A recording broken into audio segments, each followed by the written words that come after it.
ஒரு நிமிஷம் கேளுங்க.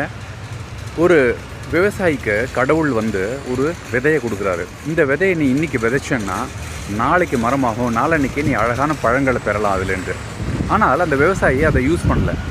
அவர் தன்னோட சுய உழைப்பில் அவரே வச்சுருந்த விதைகளை விதைச்சி அது மரமாகி அதுக்கு வெயிட் பண்ணி அதுக்கப்புறமா அந்த பழம் வந்தவொடனே தான் விற்கிறாரு.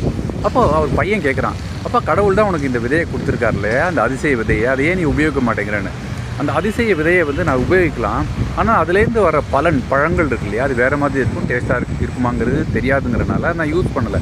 அதுவும் இல்லாமல் எப்போ நம்ம உழைப்புலேருந்து நம்ம பண்ணுறோமோ அதோட பலன், அதோட டேஸ்ட்டே ரொம்ப அலாதியாக இருக்கும். மக்களே, நாமுமே இந்த லக்கி ட்ரா, அப்புறமா இந்த ஷார்ட்கட்டில் முன்னுக்கு வரணும்னு நினைக்கிறது, இதெல்லாம் தவிர்த்துட்டு கடின உழைப்பால் முன்னேறணும்னு நினச்சோன்னு வச்சிங்களேன், அந்த வெற்றியோட இனிப்பு இருக்கு இல்லையா, அது ரொம்ப சுவையாக இருக்கும். முயற்சி செஞ்சு பாருங்கள்.